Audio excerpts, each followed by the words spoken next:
दैत्य ने बनाया त्रिदेव को बंदी।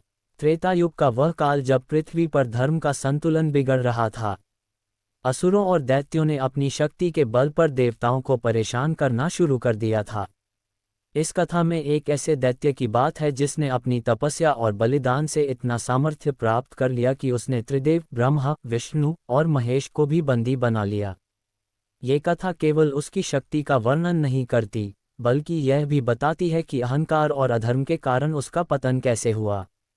दैत्य का उदय। प्राचीन समय में काशी के पास दानव कुल का एक योद्धा त्रिलोचनासुर निवास करता था। त्रिलोचनासुर का एक ही लक्ष्य था, त्रिदेवों से अधिक शक्तिशाली बनना। वह जानता था कि ब्रह्मा सृष्टि के रचयिता हैं, विष्णु पालन करता है और शिव संहार करता है।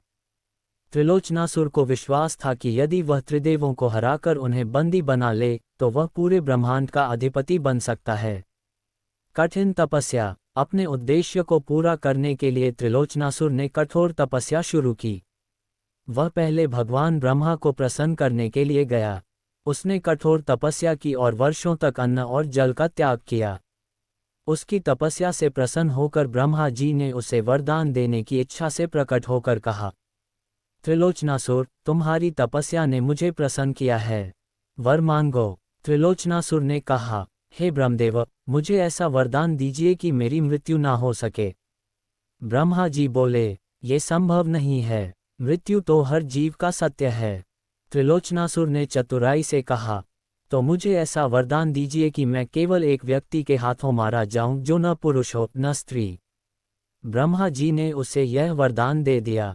इसके बाद त्रिलोचनासुर ने भगवान शिव की तपस्या की।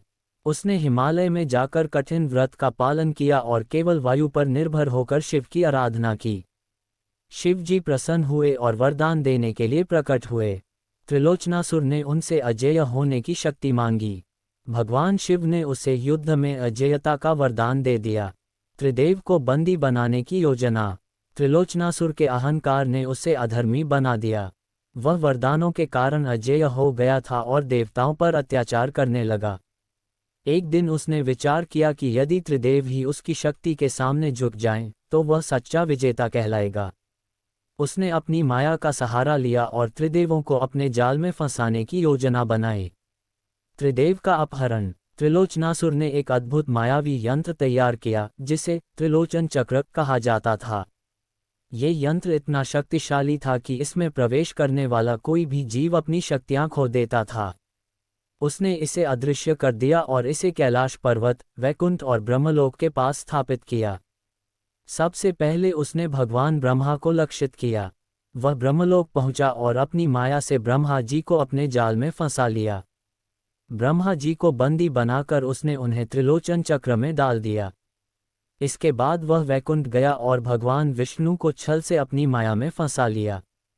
भगवान विष्णु को बंदी बनाकर उसने उन्हें भी त्रिलोचन चक्र में डाल दिया।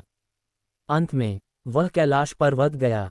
भगवान शिव को अपनी तपस्या से प्रभावित करने के बाद उसने उन्हें बंदी बना लिया और त्रिदेवों को अपने नियंत्रण में कर लिया। ब्रह्मांड में हाहाकार। त्रिदेवों के बंदी होने के बाद ब्रह्मांड में असंतुलन पैदा हो गया। सृष्टि का निर्माण रुक गया, पालन ठहर गया और संहार संभव नहीं हो सका। देवताओं और ऋषि मुनियों में भय फैल गया। सभी ने मिलकर देवी पार्वती से सहायता की प्रार्थना की। माता पार्वती का हस्तक्षेप। माता पार्वती ने त्रिलोचनासुर के अहंकार को समाप्त करने का संकल्प लिया। उन्होंने अपनी शक्ति से महाकाली का रूप धारण किया और त्रिलोचनासुर का सामना करने के लिए गईं। युद्ध और दैत्य का पतन। महाकाली और त्रिलोचनासुर के बीच भयंकर युद्ध हुआ।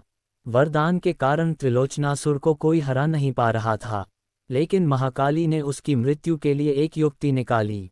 उन्होंने एक ऐसा रूप धारण किया जो न पूर्ण रूप से पुरुष था न स्त्री। महाकाली ने अपने त्रिशूल से त्रिलोचनासुर का वध किया। जैसे ही वह मरा, त्रिदेव मुक्त हो गए और सृष्टि में संतुलन पुनः स्थापित हुआ। ये कथा हमें ये सिखाती है कि चाहे शक्ति कितनी भी महान क्यों न हो, यदि उसका उपयोग अधर्म और अहंकार के लिए किया जाए तो उसका अंत निश्चित है। त्रिलोचनासुर की शक्ति और तपस्या उसे महान बना सकती थी, लेकिन उसके अहंकार ने उसे विनाश की ओर धकेल दिया। वहीं माता पार्वती का धैर्य और बुद्धिमत्ता धर्म और सत्य की विजय का प्रतीक है।